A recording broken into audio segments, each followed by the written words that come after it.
Hey everybody, it's Josie. Welcome back to Cedar Creek Homestead. It is a beautiful day here in Oklahoma.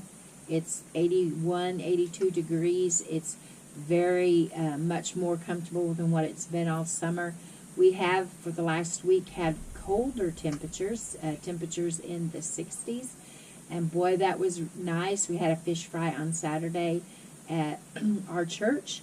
And it was in the about 64, 65 degrees, and it was just really pleasant. The morning time we had to, wear little sweaters and jackets, but throughout the day we were able to visit, and there were games. We had bounce house for the kids, and we had cornhole, and we had horseshoes, and we had everybody brought their folding chairs, and we sat around and visited and had that good fish and all the sides, and really enjoyed the fellowship. And so we're looking forward to this cooler weather that is well on its way. We've got a little taste of it here.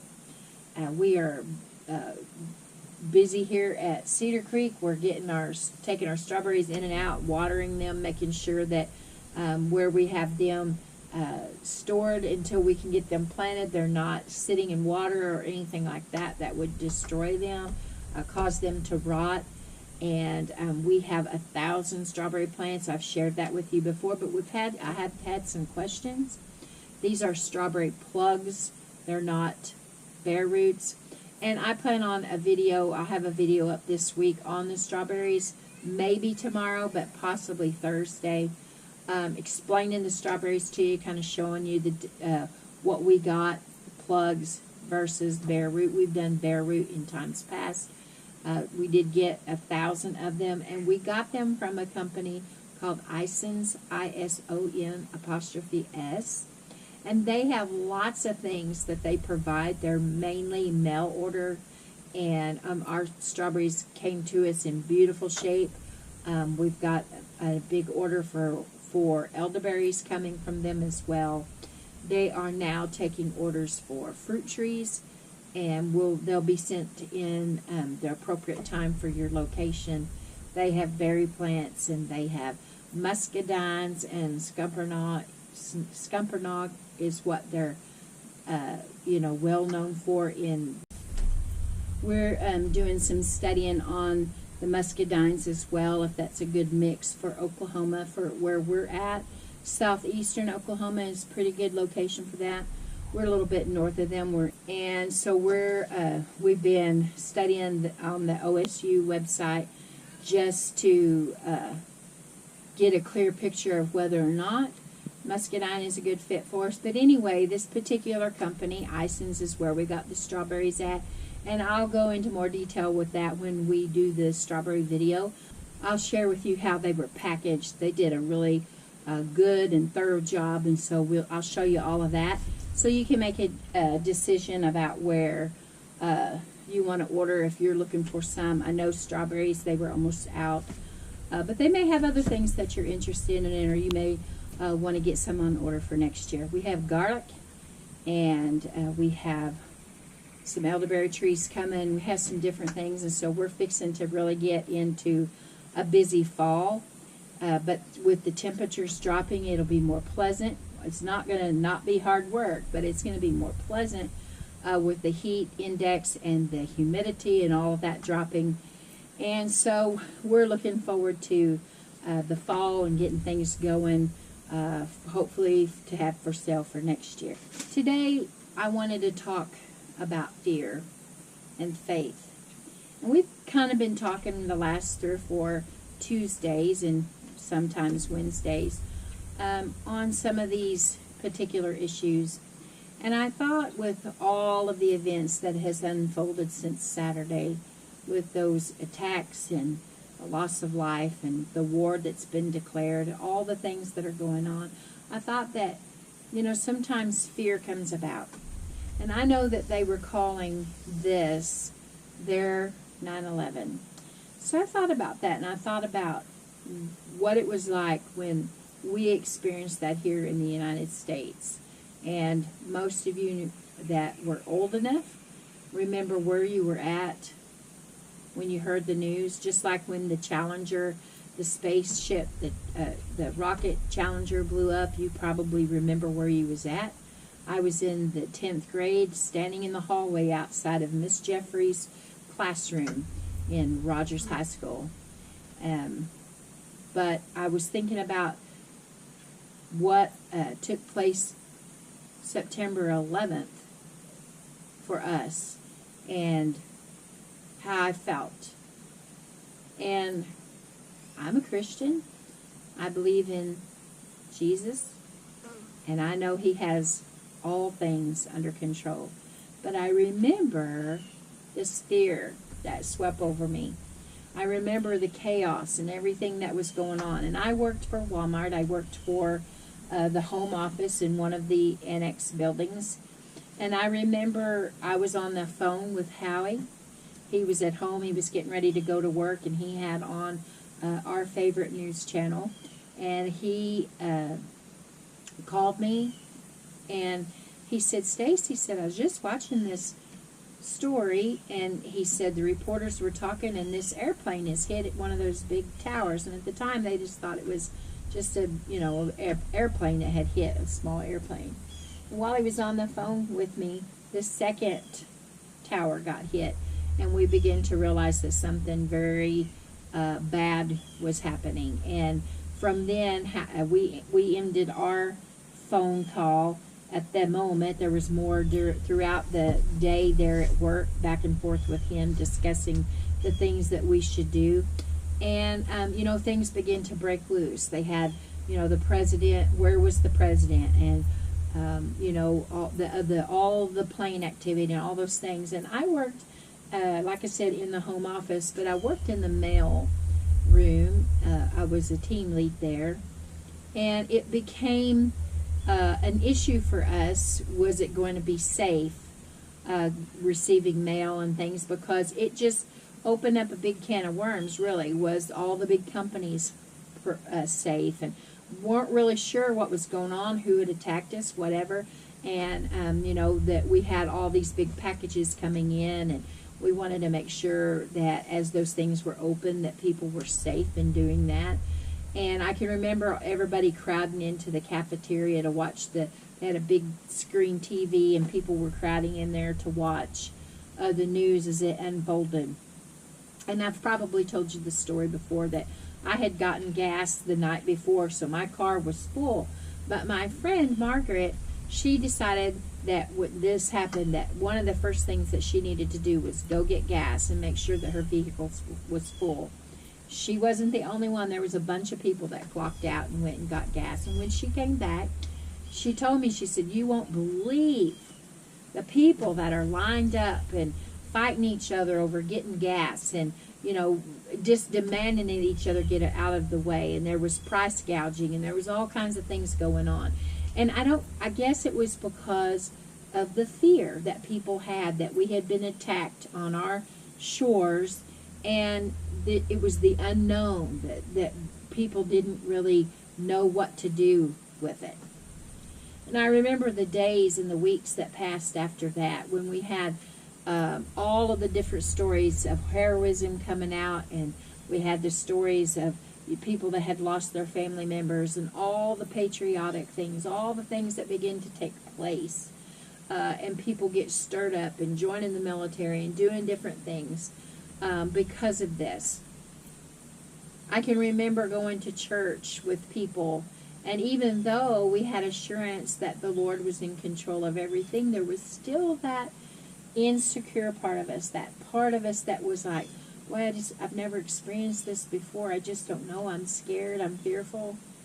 And then we had to remind ourselves to have faith in the Lord. Even though those bad things happen, and we know that in this life, in this world, bad things happen.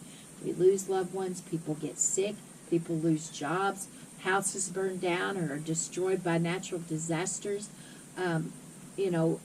The political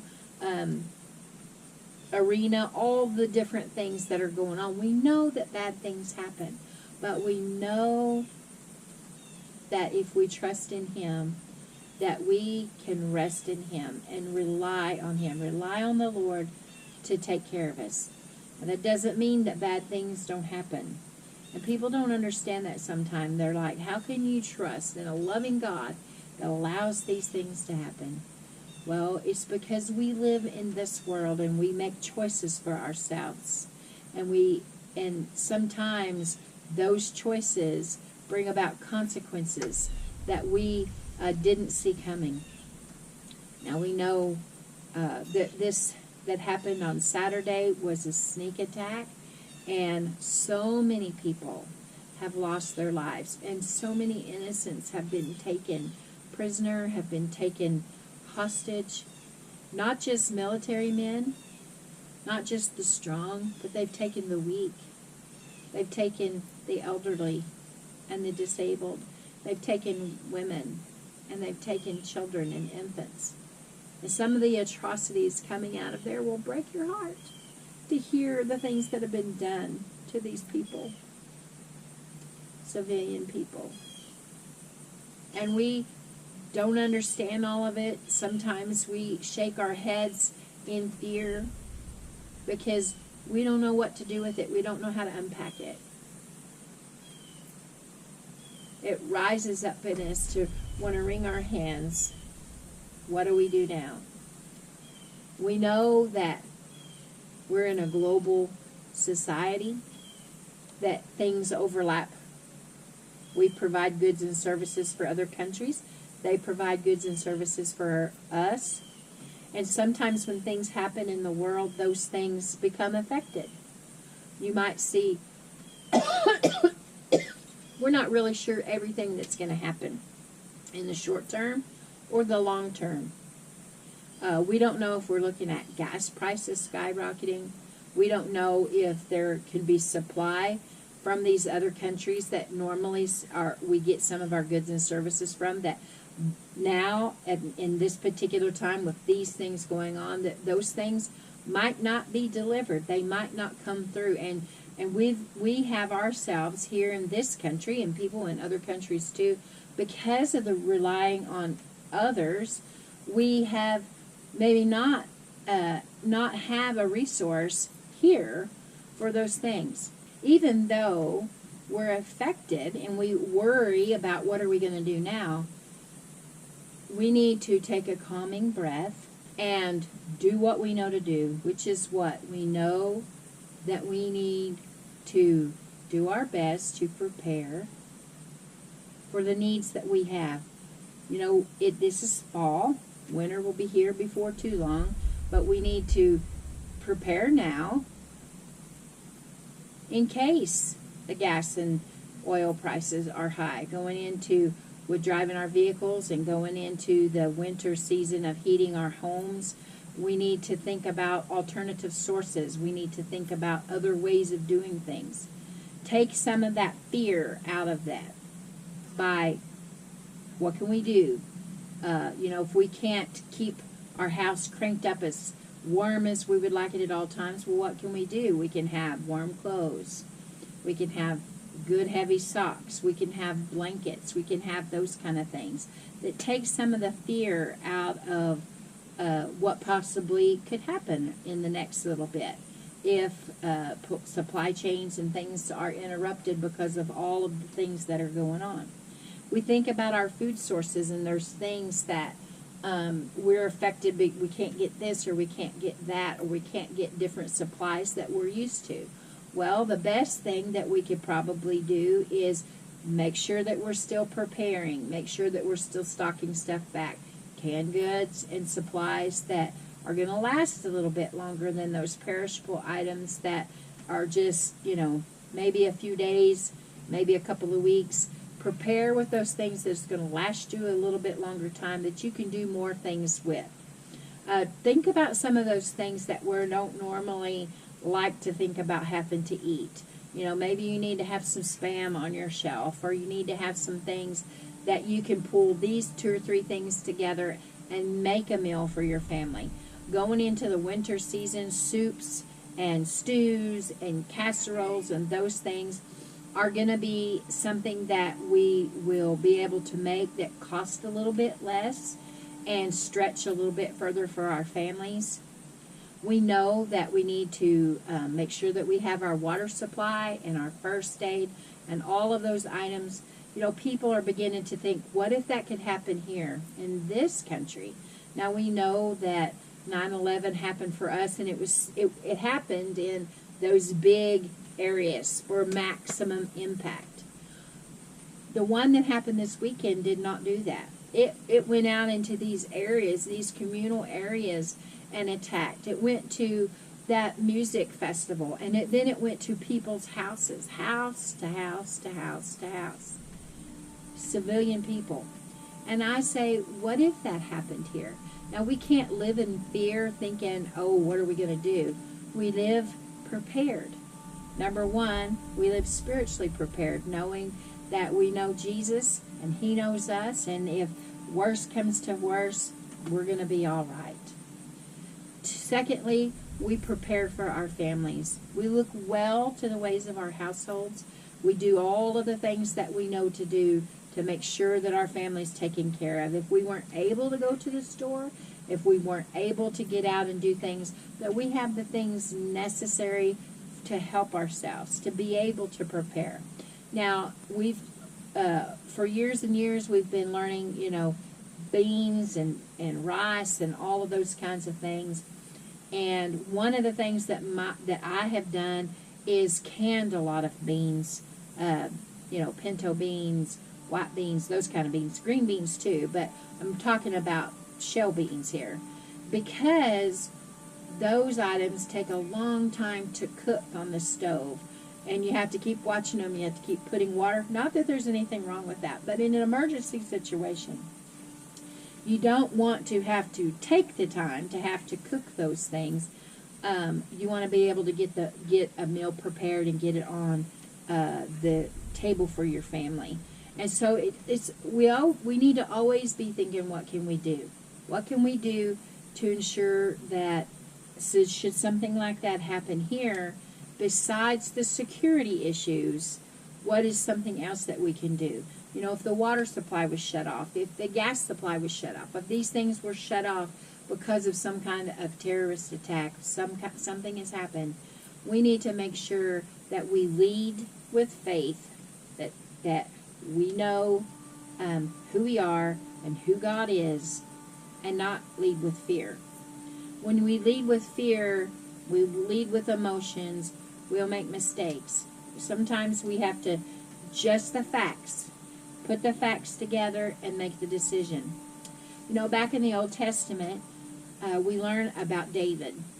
David was the younger brother, and he was a shepherd. And he had all these big brothers that were military guys, and they were off fighting. And Daddy sent David to his brothers. And when he got there, what did he encounter? But he encountered Goliath, the big giant. And he was mocking the Israelites. He was mocking their God. And David looks around, and now this is Josie paraphrasing this here, but David looks around, and nobody in their army is stepping forward to say, enough is enough. You're not talking about our God. You're not talking about this, and I will face you. And little David steps forward.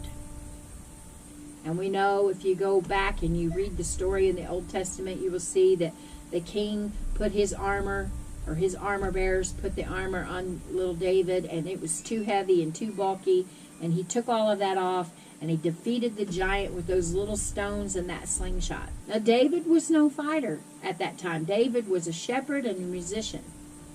But God moved him into a position and to an appointment. And through David, God destroyed Goliath. Now, it's been said that when David faced Goliath, he didn't look at how big and how dangerous Goliath was. He talked about how great God was. So what he did was, he didn't talk about the fear. He talked about the faith he had in God. And that's what we have to do today. Don't talk about the fear. Don't let that grip us and rule us. Sometimes being a little cautious and a little fearful, kind of stirs us up a little bit. But we cannot live in that fear. We cannot live in that and be oppressed by that. We have to shrug that off and live by faith. Know that we know what to do. We can be confident in that. We know, number one, who our God is.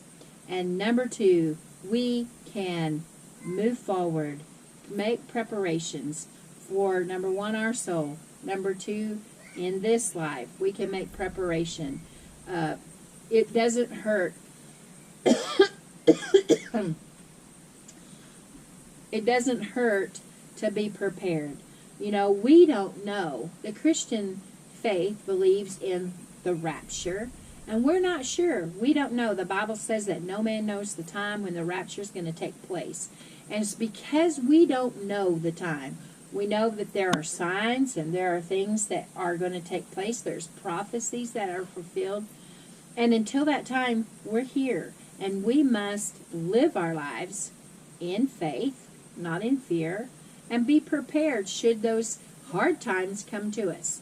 They don't just come to us in battles and attacks and what these poor people have faced over the weekend. They come to us in just everyday life. Things happen. And we need to make sure that we're prepared and we're looking well to the ways of our household, making sure that we have means to provide for ourselves. Because, folks, the country, the government, cannot come to everyone. They just can't. And we must rely on taking care of ourselves and one another. So I hope that I've encouraged you just a little bit to reminding you to live in faith, not fear. Trust and work hard. Look well to the ways of your household. Remember to pray for those in all of this that they're facing. My goodness, what terrible, terrible stories are coming out of Israel. Well, folks, I hope that I've said something today that's encouraged your hearts to live in faith and not fear. I hope that I didn't offend anyone by what I had to say. I just know that fear arose after 9/11 because a lot of us had never experienced something like that. You know, there was the folks that experienced Pearl Harbor. That was lots of years before I was ever even born. And so we experienced 9/11.